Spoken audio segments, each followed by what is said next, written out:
आदरणीय अर्चना जी, हमारे सभी शिक्षक बंधु,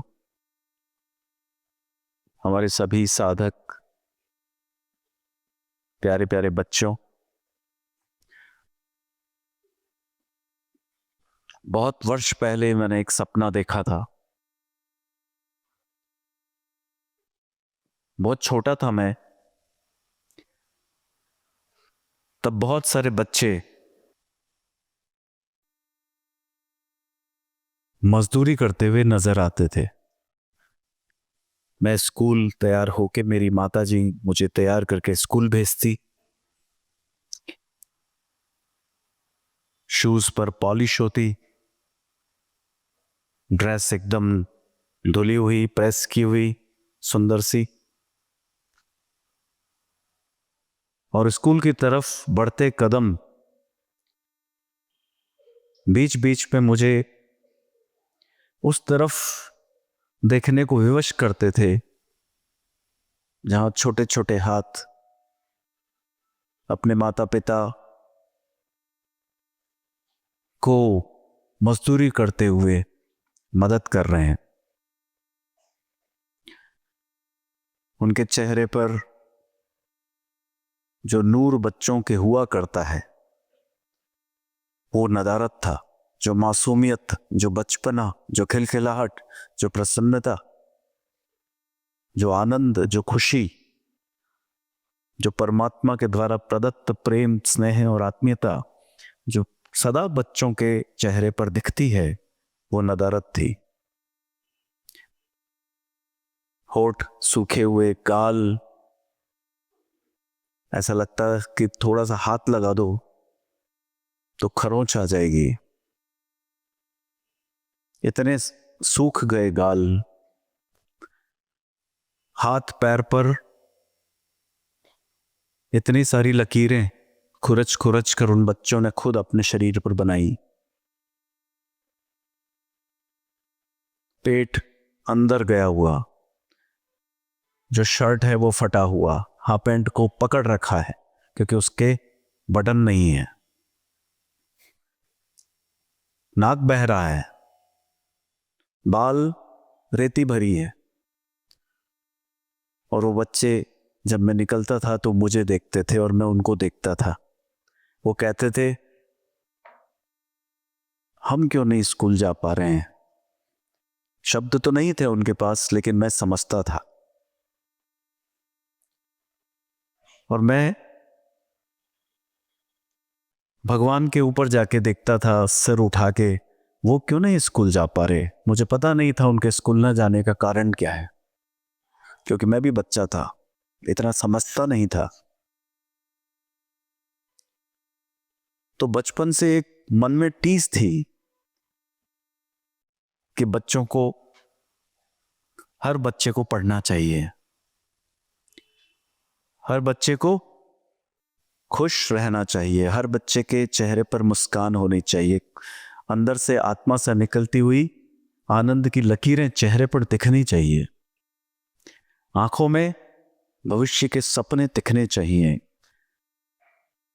खेल होना चाहिए, खेल की सामग्री होनी चाहिए। लेकिन वो बचपन मजदूरी में कटे फटे होठों के साथ, चरमराते कपड़ों के साथ और फटी हुई पैरों के तलों के साथ, वो बचपन बहुत गमगीन बीत रहा था। वो मैं बच्चा था तब सोचता था, मेरे पास ताकत नहीं थी, मेरे पास सामर्थ्य नहीं थी कि मैं एक बच्चे को भी स्कूल से जोड़ सकूं। मैं आपको सच बता रहा हूं, हृदय के अंदर से, नाभि से जो चीजें मैं कह पा रहा हूं, उसका आप महत्व समझने की कोशिश कीजिएगा। लेकिन जब सामर्थ्य आई ना, जब ताकत आई, ताकत वैसी कि आप मन में कुछ है तो कर पाओ, उसे मूर्त रूप दे पाओ, वो ताकत जब मुझे प्राप्त हुई तो मैंने उस सपने को साकार करने के लिए नारायण चिल्ड्रन एकेडमी स्कूल की स्थापना की।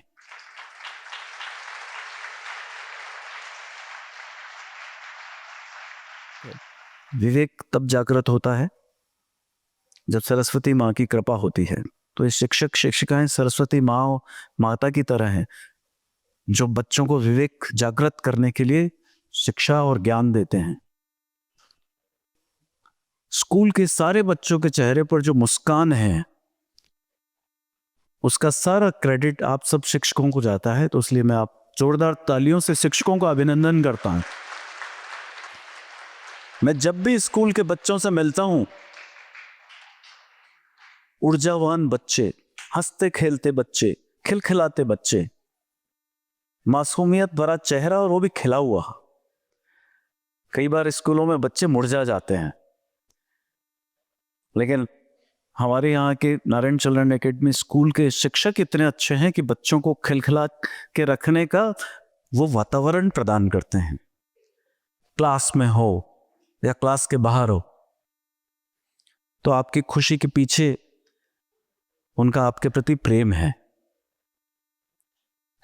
मैं चाहता हूं पढ़ाई लिखाई के साथ सर्वांगीण विकास हो। उन्हें अच्छा डांस आता हो, उन्हें अच्छा बजा सकते हो, वो अच्छे बोल सकते हो,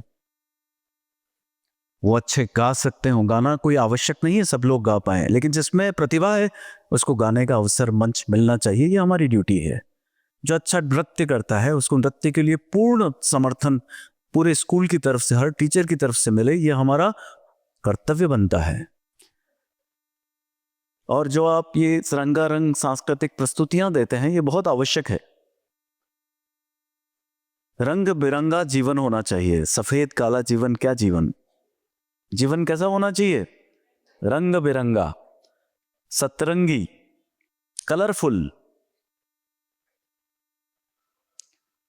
हमारे यहां बच्चे बैठे हैं जिनके जीवन में रंग नहीं है, क्योंकि उनके जीवन में एक ही रंग है, ब्लैक।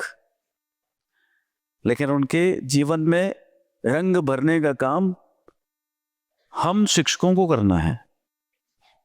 आपको मालूम है ना कि कोई पेंसिल या कोई पेन अपने आप नहीं चलता। चलता है क्या? किसकी जरूरत होती है? हाथ की जरूरत होती है। वैसे ही बच्चे को अगर आगे बढ़ना है तो अच्छे प्रशिक्षक की जरूरत होती है। अगर प्रशिक्षक नहीं होगा, कोच नहीं होगा, सिखाने वाला नहीं होगा, तो बच्चे का सही दिशा नहीं मिल पाएगी। तो मेरा ये रिक्वेस्ट है पुनः कि हम बच्चों को संसाधन तो दें ही, प्रशिक्षक भी बहुत अच्छे दें। संसाधन और प्रशिक्षक का मिला जुला संगम ही बच्चों को आगे ले जाता है। धन्यवाद।